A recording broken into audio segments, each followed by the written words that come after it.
Do you think Donald Trump is a fascist? Yes, I do. Yes, I do.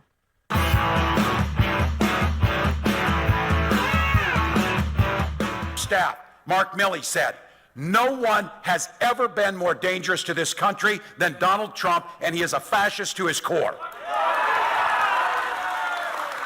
Let that sink in, and don't be a damn bit afraid of saying it, because that's exactly who he is. What's up, everybody? Welcome back to Opinions Vary. That's Opinions with an A. And today we're going to look at a video of Trump National Press Secretary for his campaign, Karoline Leavitt, in an interview with ABC News. And the media has gone full clown world when it comes to this Liz Cheney controversy, when they're twisting Trump's words and saying that he would like to see her in front of a squad that will delete her. We all know it's nonsense, but the media can't help themselves. They are trying their best to get Kamala Harris elected. So without further ado, let's take a watch and a listen, and I'll comment along the way. On the campaign is National Press Secretary for the Trump campaign, Karoline Leavitt. Karoline, thanks so much for your time tonight.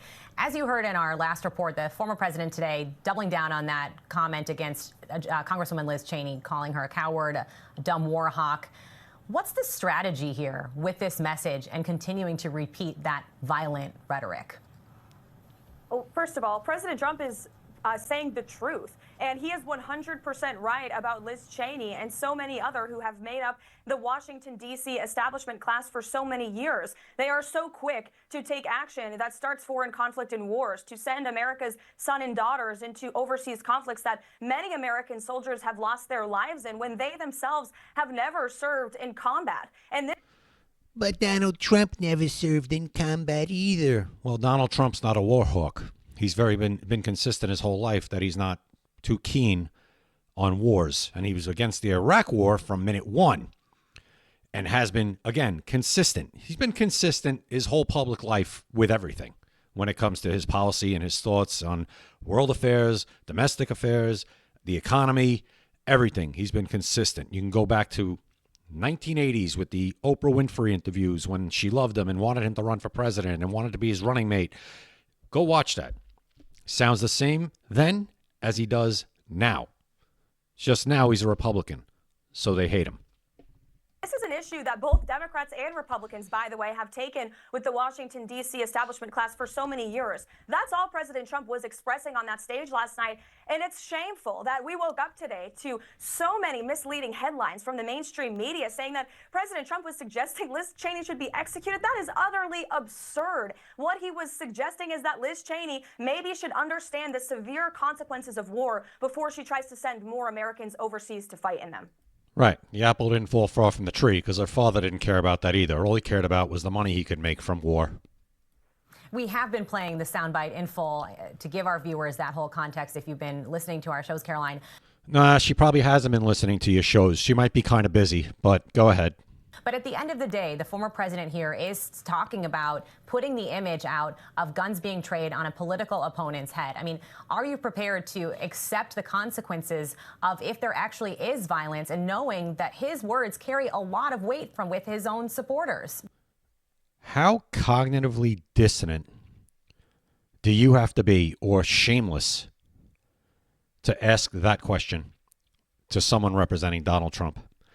The man was shot in the head, had another time where an AK-47 was aimed at him, lined up in the sights, and thank God it was stopped. And you're asking her that question. These people are just, they're the lowest of the low. We don't despise them enough.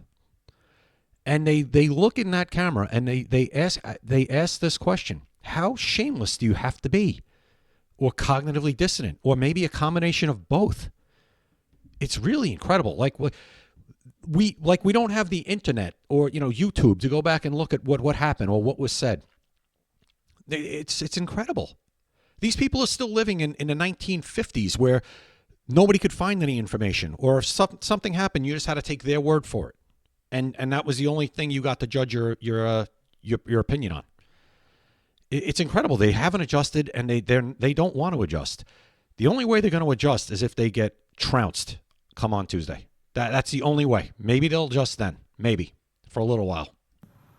The irony in your question, you want to talk about violence against political opponents. Let's talk about the fact that Democrats have been labeling President Trump a threat to democracy for the better half of 10 years. Let's talk about how they have compared him to Hitler, one of the worst mass murderers in the history of the world. They haven't compared him to Hitler. They have called him Hitler.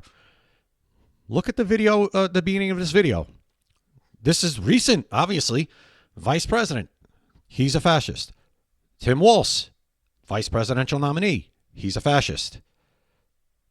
They've called him that, not compared him, called him. And that Kamala Harris and Joe Biden weaponized the court system and the justice system in this country against Donald Trump in an attempt to imprison him. He sat through a courthouse for 7 weeks this past year, and the Democrats were hoping he would go to jail for it. That is real political violence that has led to 2 heinous assassination attempts on President Trump's life that, by the grace of God, he was able to escape, and he is here with us today. So, yes, President Trump knows a little bit about political violence because he's experienced it himself. Right, he's actually had guns trained on him and been shot because of the nonsense and the lies that you people put out there. Talking about the tragic realities of war that Liz Cheney and her father, Dick Cheney, have got this country into is not political violence. It's talking about the reality of the foreign conflicts that the Washington, D.C. establishment have sold out young Americans to for decades. Facts.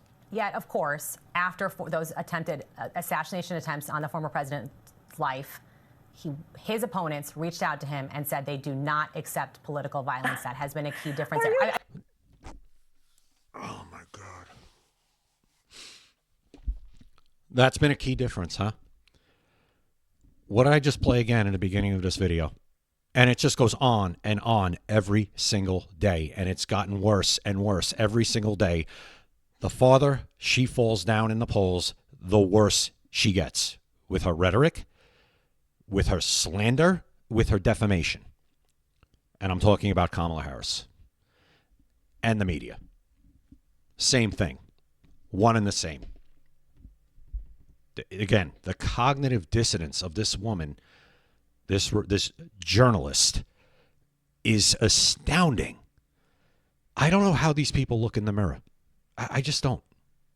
I do want to play you. No, please. His opponents are saying to this very day the same rhetoric that led to those 2 assassination attempts. The second attempted assassin on President Trump's life echoed the sentiment that President Trump is a threat to democracy. And if you're a deranged lunatic and you're mentally ill, you will believe that lie. And yes, you will take political violence like we have seen in 2 instances against President Trump. Last week, Tim Walz and Kamala Harris said that everyone who showed up to President Trump's rally at Madison Square Garden was a Nazi. That's despicable, dangerous, divisive rhetoric that is spewed by the Democrat Party every single day. And I'm so sick and tired of the media pointing the finger at Donald Trump and saying that he is sowing division in this country. He is not. The media is for pushing hoaxes like the one that you all pushed today, and the Democrat Party is for pushing lies about him. But the good news is Americans don't buy it. And that's why today in 2024, President Trump is more popular than he has been since 2016 because people don't trust the media and they're not buying the Harris campaign's closing argument that he's some great threat to our democracy because they lived under him for 4 years as president, and our democracy and our country was stronger than it is today.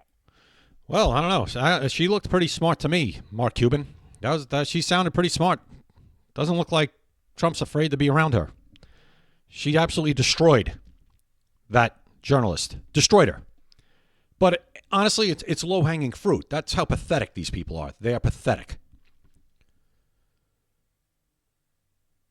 The fact that she could sit there again with a straight face and ask those questions to this particular person about this particular race, about this particular man, is incredibly, it's mind-numbing.